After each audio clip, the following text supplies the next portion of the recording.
I'm Katie Erickson. I'm the Operations Manager at FARRMS. That's the Foundation for Agricultural and Rural Resource Management and Sustainability. And I'm here with Jake Callender, our farmer educator, and we are going to discuss some farmer questions today that we get about certified organic operations. So let's get started. So with the aspects of organic, it's a pretty large topic. Can you break down what is organic? Organic agriculture is a production system that responds to site-specific conditions. What that means is each farm is unique, and what we're trying to do is create like a biodiverse environment that is more sustainable, so you're depending less on crop inputs. You're trying to protect the soil health, water structure, animals. It's looking at the whole diversity of your farm and how you can make that more resilient in a natural way.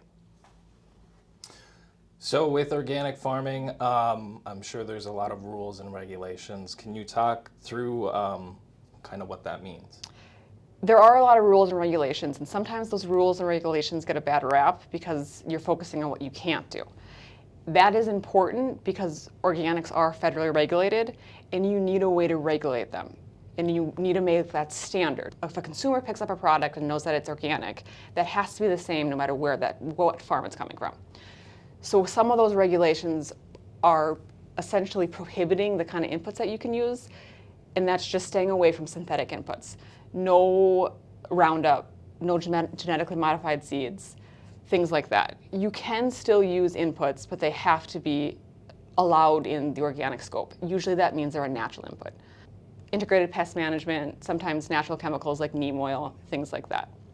There are other regulations that have to do with like your equipment. If you're an operation that has some organics and some not, your equipment has to be cleaned in between.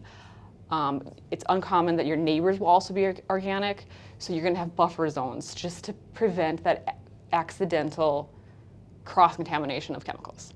And all of this is specific to your farm. Buffer zones, for example, if you have a tree line next to you, your buffer zone might be quite small. But if you have a conventional crop right next to you, you're going to have a larger buffer zone just to make sure that we're not cross-contaminating crops. Perfect. I know we talk a lot about crop production within organics. Can livestock be organic? Livestock can be organic, except it's very uncommon in North Dakota. The reason that is the whole chain has to be organic. So your livestock has to be organic, and then it has to be processed organic, and there are no certified organic processing facilities in North Dakota. Like organic crops, there are those regulations that try to keep it as integrated from the beginning to the end of the system. So your feed has to be certified organic, your pasture land has to be certified organic, anything that animal or poultry is consuming has to be certified organic. There is a little bit of wiggle room when it comes to like the age of the animal. I think it's the 3rd month of gestation that a mammal has to be cared for certified organically. So that means the mother herself does not have to be certified organic, but her food starting the 3rd month has to be. For poultry, it's the 2nd day of life. That's important because chicks usually aren't coming from certified organic hatcheries, but they don't need to be because they're shipped the day that they are hatched. They just have to be following certified organic regulations from the time that you take ownership of them.